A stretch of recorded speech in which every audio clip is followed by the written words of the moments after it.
legal and or other professional advice. So I wanted to get that out there. Um, I reside by a major cemetery. I literally do. Sometimes I go out walking and jogging and driving, motoring. Driving while black, looking around for the police. Anyway, why am I not seeing any interments, like an inordinate amount of interments, when I cruise by? If so many additional deaths that are reporting, especially here in California, man, they're reporting them, are happening as a result of corona. And that question is for the attorney and also the health and wellness guru and the pastor. And I'll say, let's start out with the attorney, Lambert. Well, that's an interesting question. Why are we not seeing more proof of death? Is what I get from your question, in the sense that Yes. yeah, I think we do have proof of death. I think that the question really is, why is it that people are questioning the proof of death? There are medical providers on this call right now that can tell you about the onslaught that they face. But what we like to do is, or at least some segments of the population like to do, is drum up controversy. And all, unfortunately, those small group of people that you're talking about, the Darwinists, all of that, the survival of the fittest, it's designed in many respects to try and maximize their slice of the pie. I mean, at the end of the day, people are dying, and they're dying unnecessarily, and they continue to die.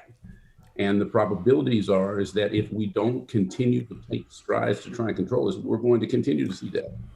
So, I understand what you mean when you say, well, when I drive down the street, why don't I see, why don't I see them digging graves, digging graves? What you see, what you see is, if you look at the news, when we were at the height of all of this, you saw that they were having to store bodies in coolers.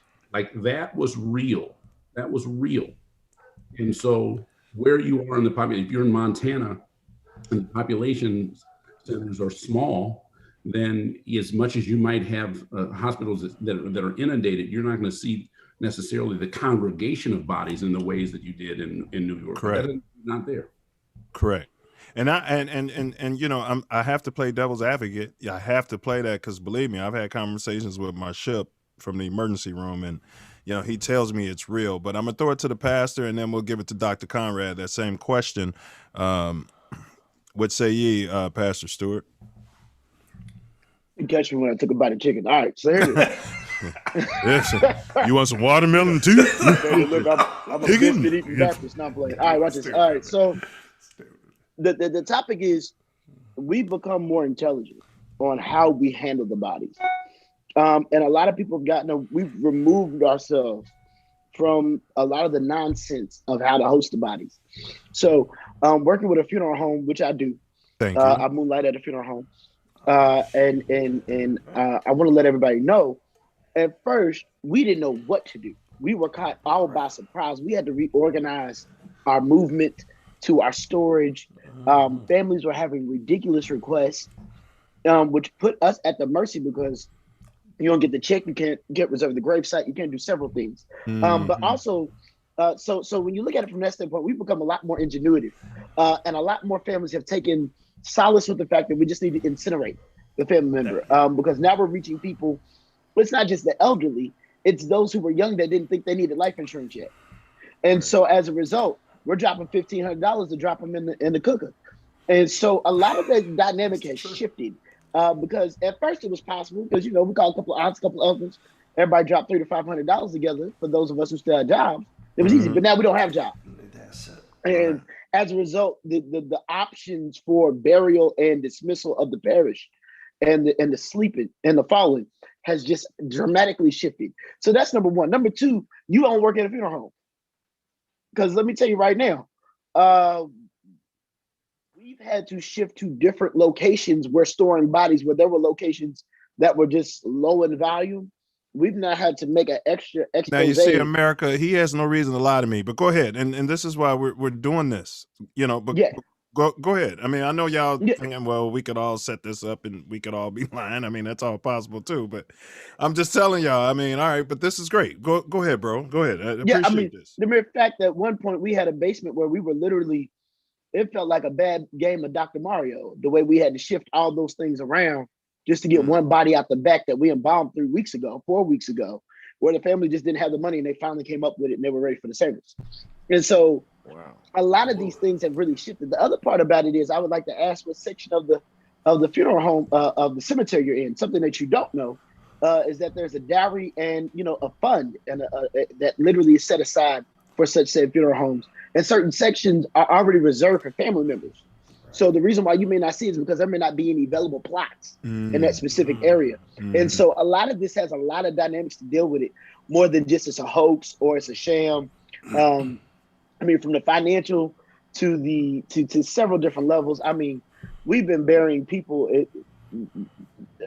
when we have been burying people in some of the less fortunate situations, from the casket to the gravesite to et cetera, because the financial situation has just been ridiculous. Even how close we dig the graves has shifted to the bare minimum.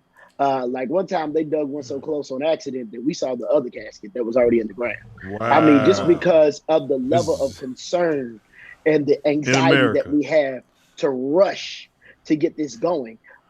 Because, before we put them in the refrigerator, they gave us some sop, we didn't know how long to leave them in the refrigerator the refrigeration would cycle all the air out so that it would not be able to pass on the pathogen to, the funeral home directors wearing KN95, just not having the mask to even embalm the body. And then once we did, packing the body the right way to make sure that after we did so, while we were pumping them, they, when they expelled, it didn't get us.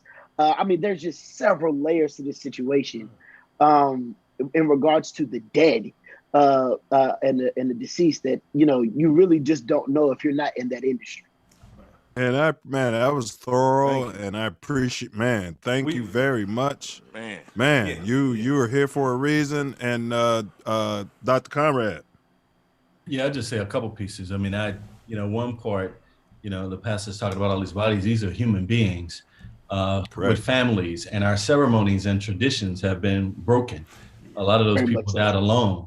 My mother passed away in the early days of COVID. You all remember that. And I didn't go to the funeral. We had to have a virtual ceremony. So you would not have seen the big procession and all that stuff that you would have seen. So our rituals, our ceremonies have been affected by this. And that's really hit people from a health and wellness, from a psychological standpoint. That has been a tremendous amount of stress and anxiety on people that their loved one was, alone or with a stranger when they were going through what they knew were likely their last days. So the other part about this is, in the conversations that I'm having, it gets back to our discussion about, science versus anecdote.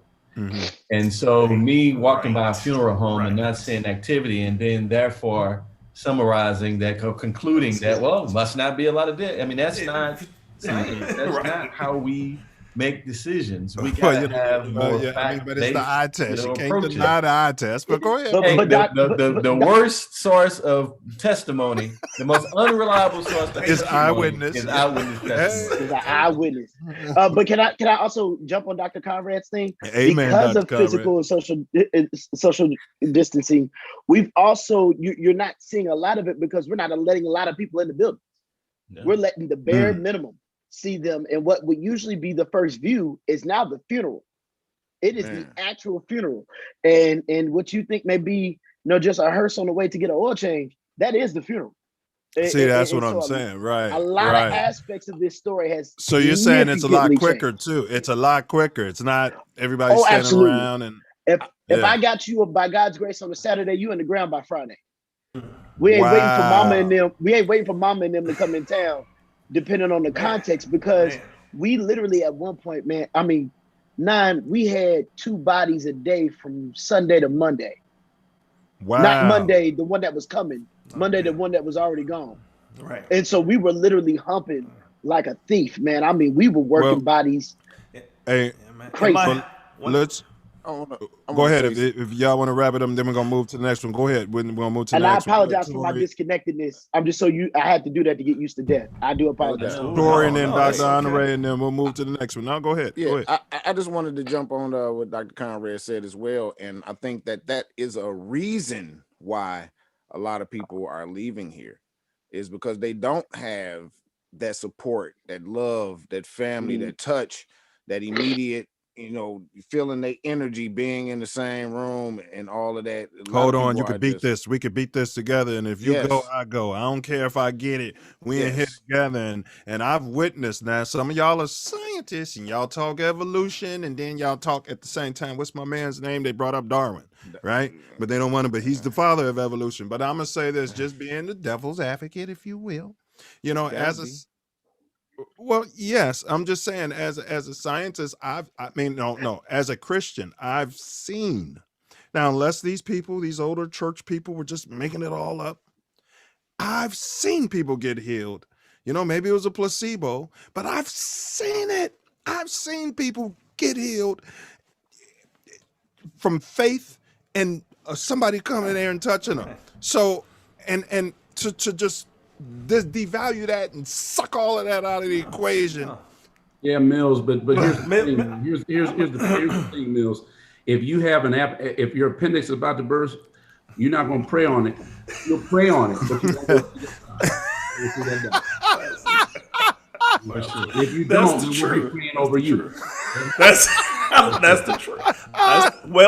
Well put. No, I'm a Christian physician. Hey, we made canon to her. Go